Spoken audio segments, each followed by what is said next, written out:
So this is the concluding lecture of that Newton's law of motion. So in this Newton's law of motion, we have completed the first law, second law and third law of motion, the concept of momentum, impulse, and the applications of the conservation of momentum, impulse, and different laws of motion, and some problems related to connected bodies, and also we have included the friction part.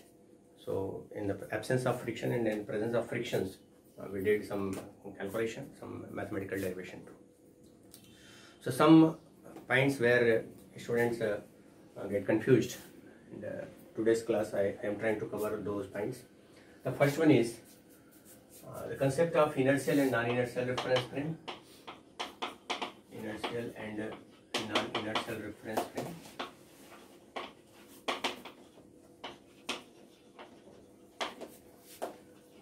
So in one of the lectures we have defined this reference frame. This reference frame is actually a body connected with if this is that three-dimensional coordinates x, y, z, and this is associated with any system or body, then this is known as in reference frame.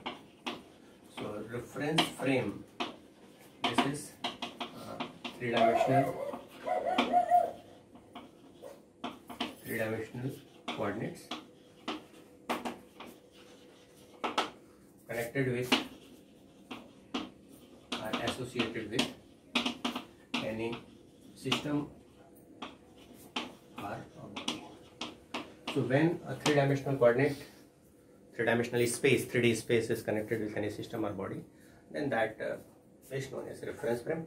And this is classified into inertial and non-inertial, because we have covered that inertia and law of inertia, where this is that internal inherent property of a body. Inertia is the inherent property of a body, by which that object actually opposes to change in its initial state. If that object is at rest, that object wants to be at rest forever, and if that object is in motion, then that remains in motion in absence of any external force. So this is inertia.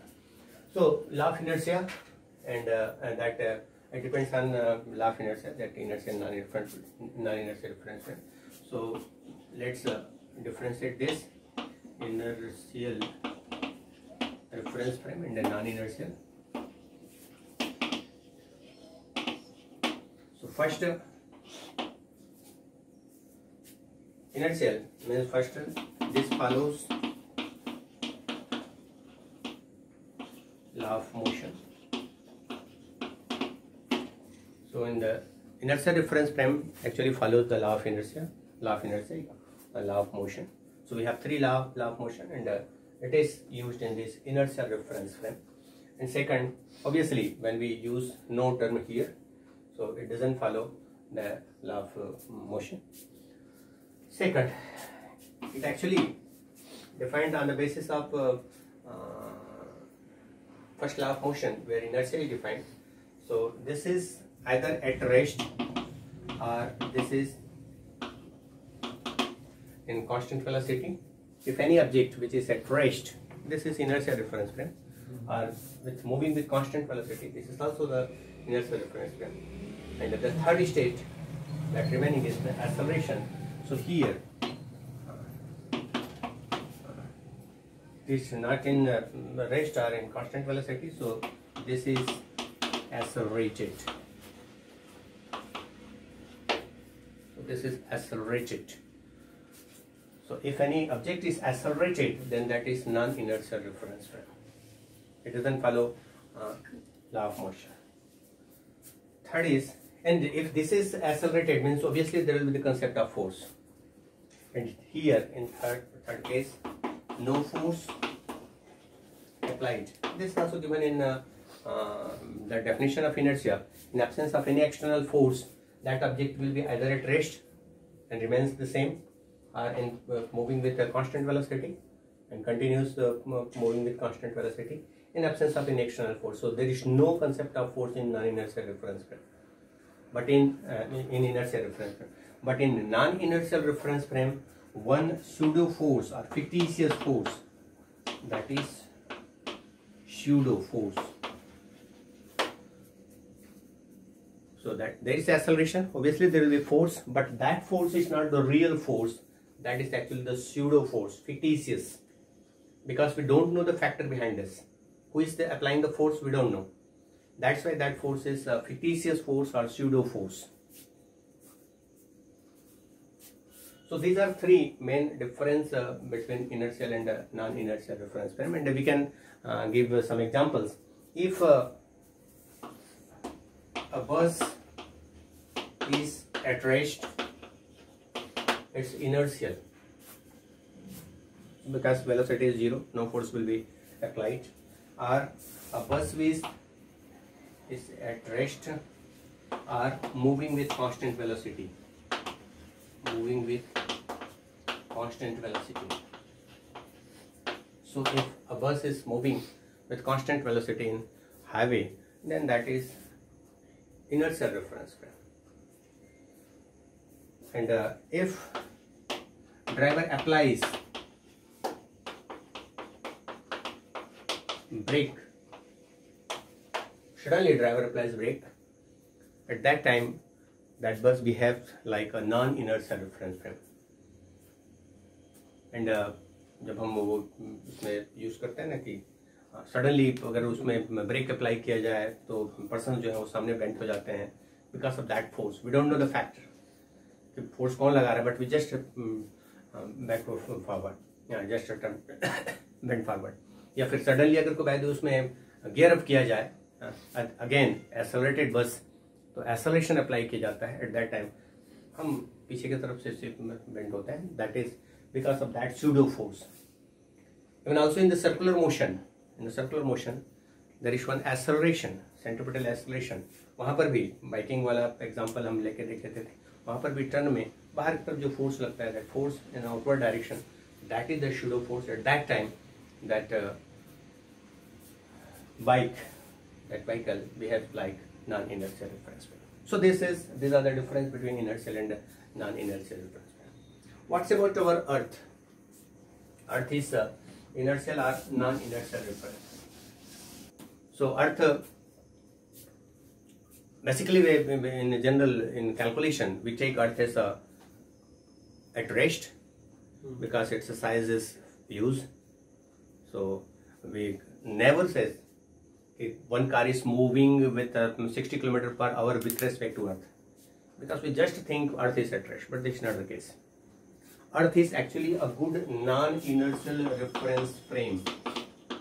It is a non-inertial reference frame.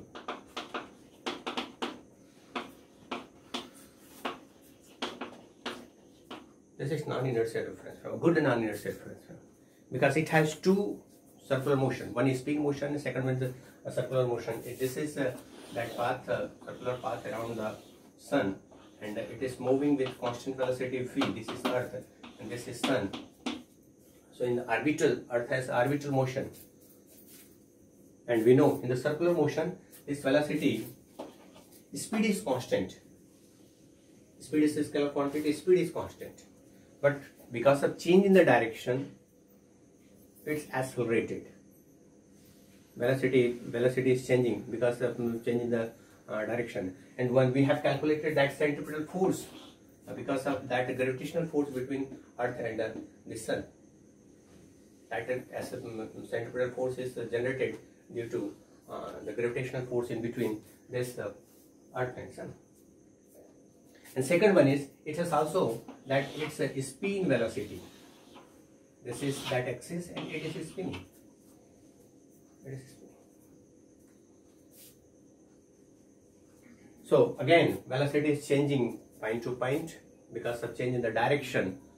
Its angular velocity is constant. So this angular velocity is somewhere here. We are somewhere here, and we have that concept of latitude and longitude.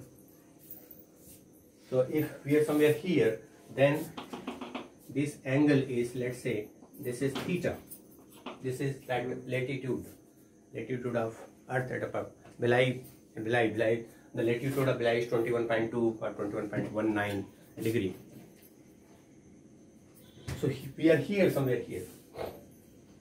Then the angular velocity of Earth, angular velocity of Earth can be calculated as omega, that is equivalent to 2 pi by t. You have this formula, 2 pi nu, 2 pi by t, where t is equivalent to 24 hours, because this is the spinning time of our Earth. हमारे अर्थ जो है वो 24 घंटे में complete चक्कर लगा लेता है. So the time period of our Earth, that is 24 hours. So we can calculate this omega. This omega is constant for Earth. But the velocity, that linear velocity, that v is equal to omega r, is equal to omega r. So this is equal to 2 pi by t multiplied by r. This velocity v, this varies with r. Means अगर हम यहाँ पे हैं, इस axis के पास यहाँ पे हैं, r की वैल्यू अगर कोई कम है तो हमारी वेलोसिटी जो है लीनियर वेलोसिटी कम होगा, और जैसे जैसे हम इससे डिस्टेंस जाते जाएंगे वैसे वैसे linear velocity that varies. Okay, but the angular velocity of our earth is constant. Now we can calculate how much centripetal force is applied or generated on us. We are here moving along the axis in the circular path. So the circular path is, that will be like this. This is our path. This is the circular path. हम इस ऐसे circular path में rotate हो रहे हैं. Okay, and the radius of this path is, let's say we will calculate that the distance. This is r. If you want to calculate that centripetal force, then this force F, if your mass is m, then the centripetal force Fc we have taken as equivalent to mv square by r. And in terms of omega, one can write that is m omega square r. And this omega is that 2 pi by t. So this is equal to m 2 pi by t square multiplied by r. So we have to calculate this r first. If you want to calculate our centripetal force at a particular position on the earth, then we have to calculate this r. If this angle is theta, this is the latitude theta, where this theta, if theta is latitude given, then we can take the component along this. We know the radius of earth, r is given. So the radius, in terms of radius,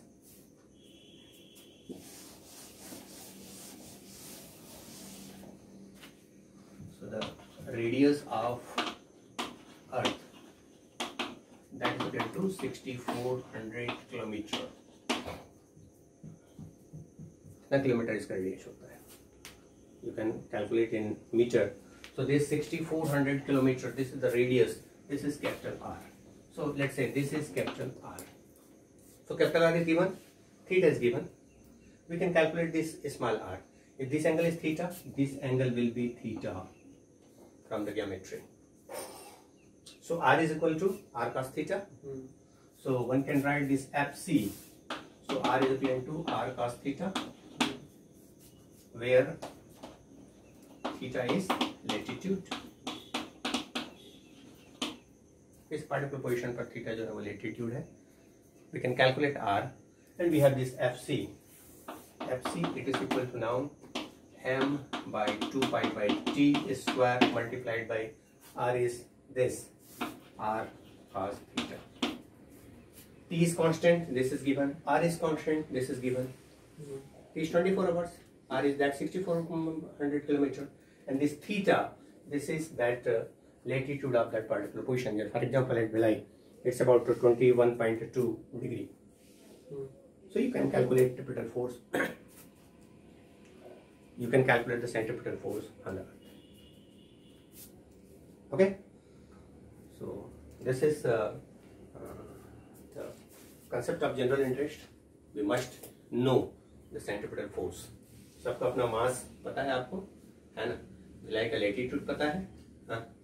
So you can calculate the latitude of Bhilai, that is 21.2, let's say. About you can check the accurate value by using Google. Yeah. that and calculate centrifugal force applied. Okay, करना है? मिटा दूँ? मैं लिखा हूँ. Third one is there is a confusion between two forces like centripetal. Centrifugal. Yes, centripetal and centrifugal.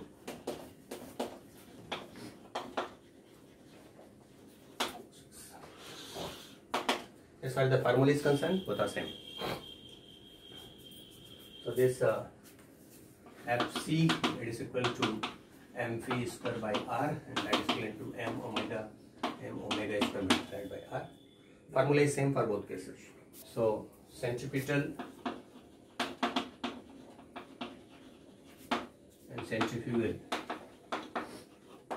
both are central, but this is towards, the direction is toward the center, and this is away from the center.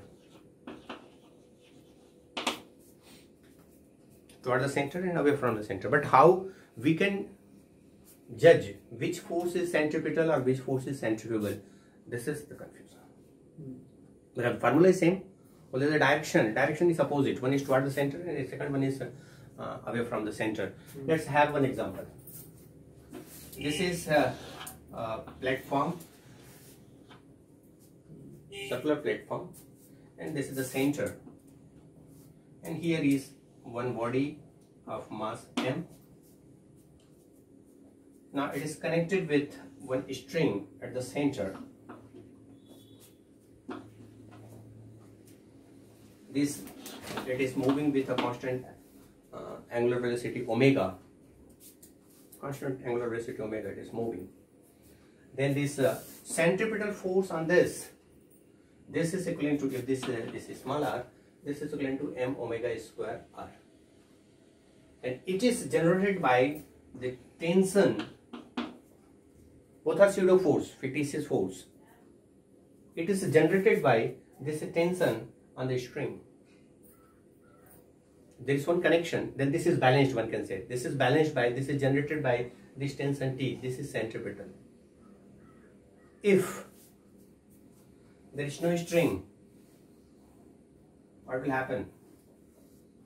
जब तक उसमें string है, वो उसके साथ साथ वो moment होता रहेगा, और जितनी एंगुलर वेलोसिटी ओमेगा की वैल्यू तुम बढ़ाते जाओगे, this depends on omega, it is directly proportional.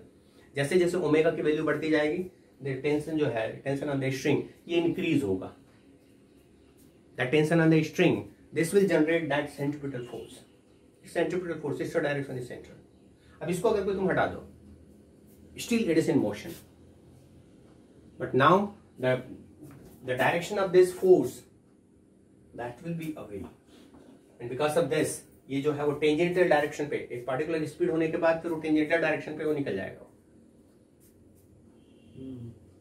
भाई रोटेशन हो रहा है, रोटेट होते होते एक पार्टिकुलर स्पीड आ गया, वो जैसे एक पार्टिकुलर कांस्टेंट स्पीड पे आएगा, ये टेंजेंटल डायरेक्शन पे ये मोमेंट हो जाएगा, बाहर निकल जाएगा.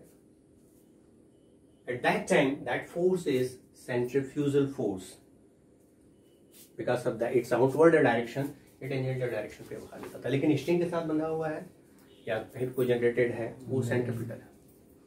हमने हर बार कहा कि अर्थ सन के अराउंड मोशन में है, it's moving around the sun. Centripetal force है, because why? Because this is connected through gravitational force. It is connected through gravitational force. It's balancing that centripetal force. Okay, so there is some interaction, some connection on a central point, then the force is centripetal force. जैसे वो connection टूटता है, that force is centrifugal force. हमने एक string में एक wave पर रखा हुआ एक पत्थर बांधी है ना, जब तक हम उसको पकड़ के रखे हुए हैं, मोमेंट करा रहे हैं, घुमा रहे हैं, जितने स्पीड से हम घुमाते जा रहे हैं, जब तक वो रस्सी हमारे हाथ में है, up to that time the force is centripetal force because its direction is toward our hand. जैसे हमने उसको रिलीज कर दिया, छोड़ दिया, रस्सी छोड़ दिया, बाहर चला जाएगा टेंजेंटल डायरेक्शन पे. At that time centrifugal force. बस में तुम हो, खड़े हो, अचानक जो झटका लगता है दूसरी साइड, जो गिरते हो, है ना, तुम ऐसे खड़े हुए हो, नो कनेक्शन एट ऑल, ऐसे खड़े हुए हो, बस चली जा रही constant, suddenly turn around in a circular path.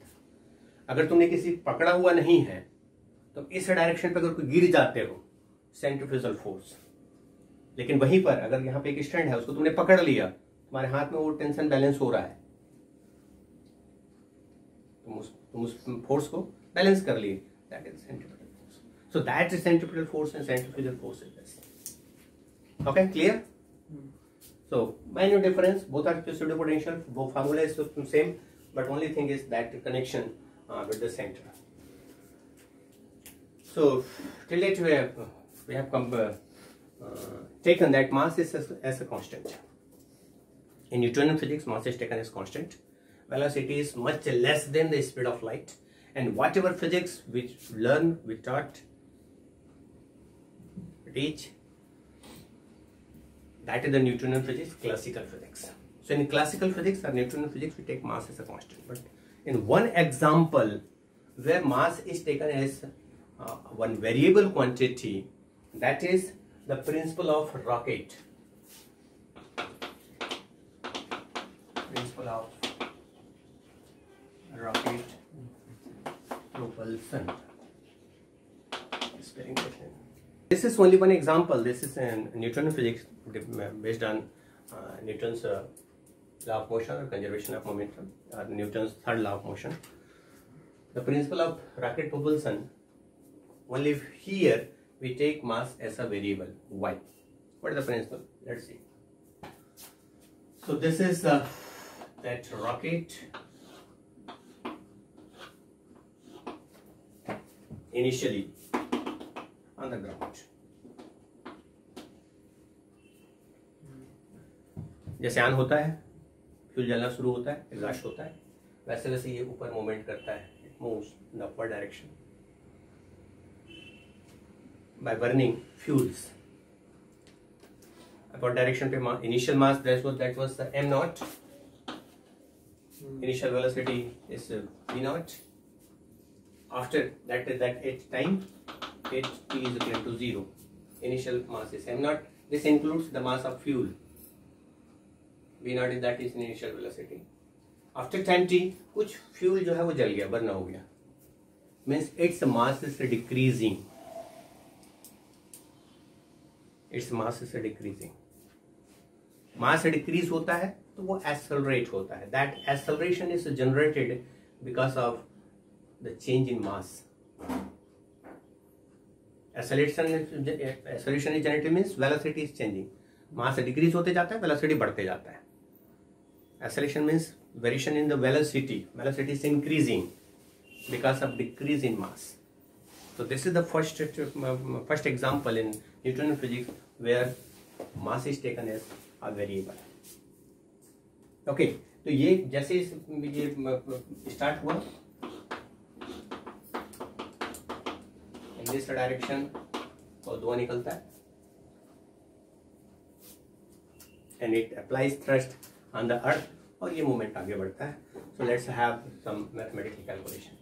So at time t it is equivalent to 0, the mass of rocket with fuel is m naught,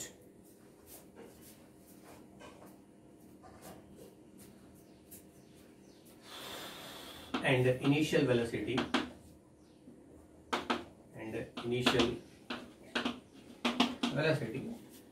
let's say we will take this as v naught, but obviously this is 0. ये rest में है, मास m naught है. After time t,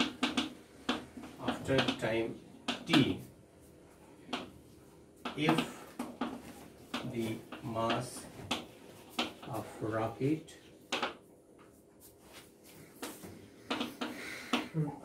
mass of rocket with fuel, it is m, and velocity becomes v. So initially that mass is m naught and the initial velocity is 0. Okay, so through the combustion that the gases are produced with high temperature, high pressure, and mass becomes m, and its velocity is v. And remember this, mass is decreasing, means m is less than m naught, mass is decreasing, and this velocity v, it is increasing. Now we will use conservation of momentum.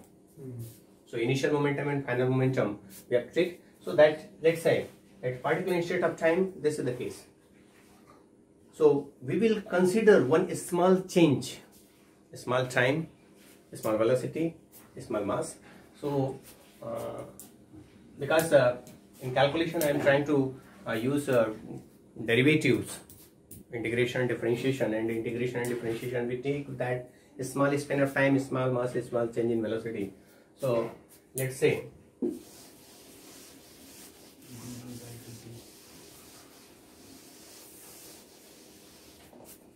after very small span of time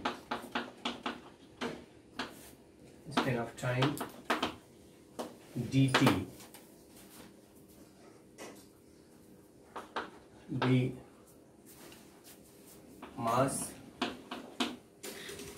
m, this will be, it is decreasing because fuel is burning, so this will be m minus dm, very constant small rate. Dm is that small mass, change in mass. So ऐसे लिख सकता हूँ मैं, sentence को ऐसे लिखता हूँ, time dt, there is change in mass dm due to burning of or exhausting of fuel. Okay.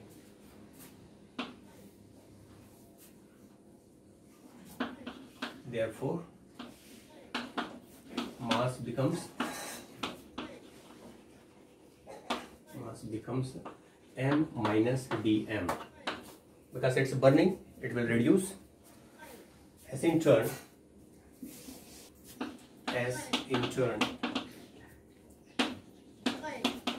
velocity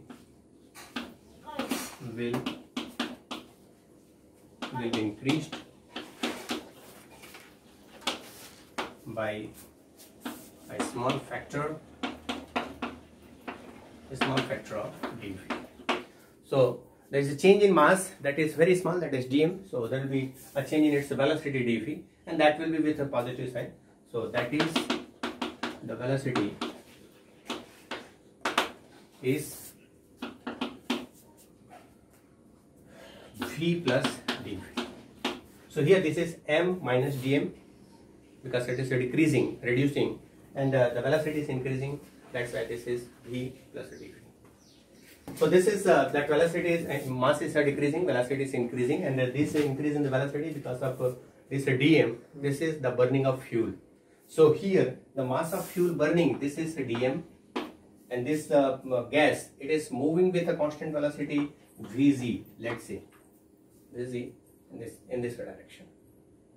Okay, so we will take this with minus sign with compared to that velocity. This is, let's say, v, and now mass becomes m. So the mass after time t, this is m, and this is velocity v, and this is in the opposite direction dm with vz. Now we will use conservation of momentum. So by using conservation of momentum,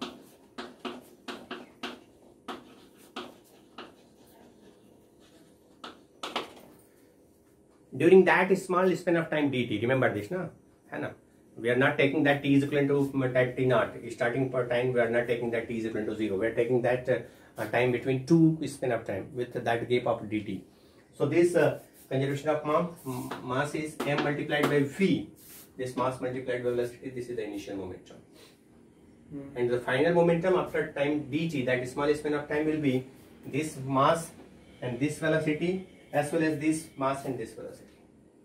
So one will have, this is equal to m minus dm. This is the mass, and the velocity is v plus dv. Okay, this is the velocity, this is the mass, plus What's about that gas? Gas is that is mass is dm minus Vc. Is the question clear? Okay, so similar, so this is that mv, it is a current. Now we will calculate this. So what will be here? That is mv plus mdv with minus sign minus vdm and plus minus vz multiplied by dm. Simple mathematics. And और कुछ छूट गया क्या? dm this two mv and this dmv and one more another term that is minus dmdv. It is should be there, na? So here this is a very infinitesimal term, very small, because this is a multiplication of very small terms, so we can divide this. So this is equal to now mv can be cancelled out, and we can take the dv in one direction, one side, and the second term in the second side. So that is m dv, it is equal to v plus vz multiplied by d. Is it?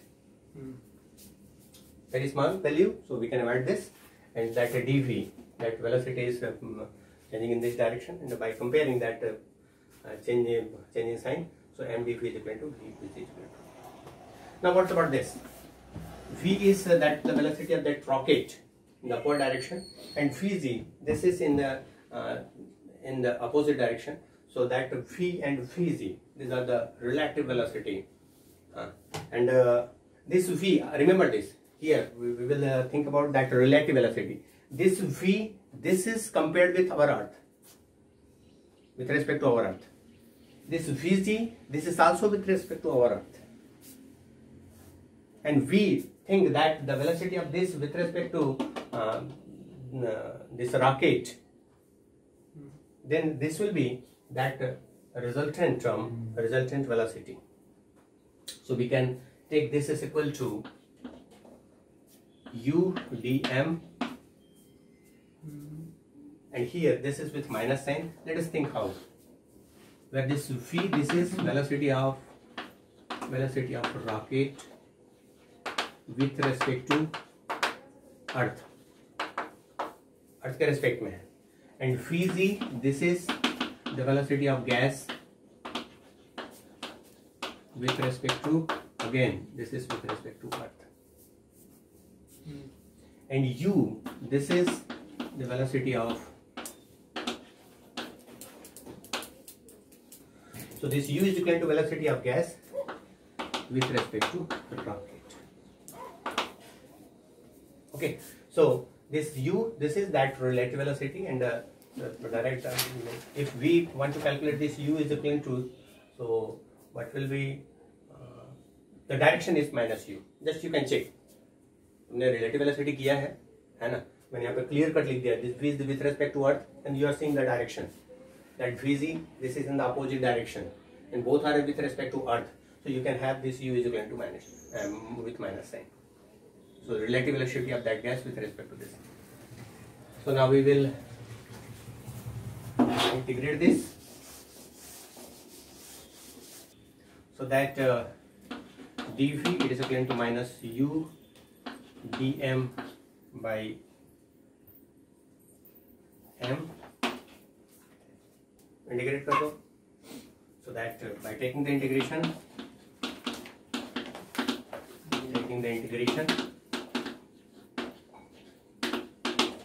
that integration of dv, it is equal to minus u integration of dm by. Now we will use the limit. Limiting case. So the limit is initially we have taken that velocity is v naught, and the final velocity is now v. Initial mass was taken is equal to m naught, and up to m. So by taking the integration, यहाँ तक clear है ना? Just मैंने इसको ये किया और integration कर दिया. So this is v from v naught to v. It is equal to minus u log of m from m naught to m. We are using two formula. log of integration of dx is equal to x, एक फार्मूला हमने यहाँ पे use किया. दूसरा integration of 1/x that is dx that is equal to log of x. ये दो formula हमने इंटीग्रेशन पे यूज किया है. During mathematics of physics we can completed this. So here this dv is equal to phi, and 1/m is here, dm by m. So this is log of m. Okay, now we will put that limits. So this is upper limit is v minus v naught. This is 1, and it is equal to minus u. This is log m minus log m naught. So that v is equal to minus v naught minus u log of m by m naught. We have log x minus log y is equal to log x by y. Logarithm में so log x minus log y is equal to this. So this is m upon m naught, and minus log of x, it is equal to log of 1 minus x. There is another formula. Minus sign अगर अंदर करते हैं तो वो numerator denominator change हो जाता है. So this is v not u log of m naught by m v naught plus since initial velocity v naught is taken is equal to 0. हमने इनिशियल वेलोसिटी 0 भाई रेस्ट में रखे थे. So this v is equal to u log m naught by m. This is that velocity of that rocket. V is the velocity of rocket. U is that relative velocity of that gas. इस speed से gas जो है बाहर निकल रहा है.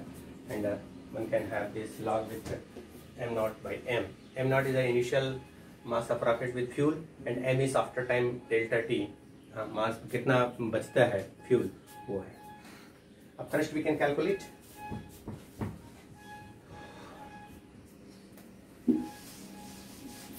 तो कितना एक्सेलरेशन लगता है, थ्रस्ट लगता है, बहुत सिंपली हम कैलकुलेट कर सकते हैं. We will start from here. m dv it is equal to minus u dm. This was the relation. या we will start from here.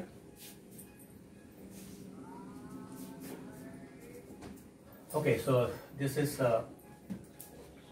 we will convert this in acceleration. Force calculate करने के लिए हमें acceleration में convert करना पड़ेगा. So by dividing this is dv by dt is equal to minus dm by dt. This is mass multiplied by acceleration first, and it is equal to minus u by dm by dt. So first. I think the thrust on earth that is equal to minus u.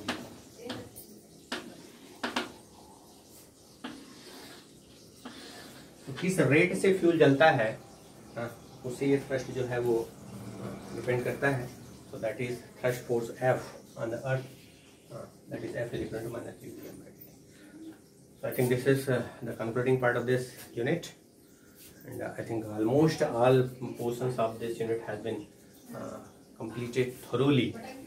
I have covered each and every points of this unit. Okay, thank you all.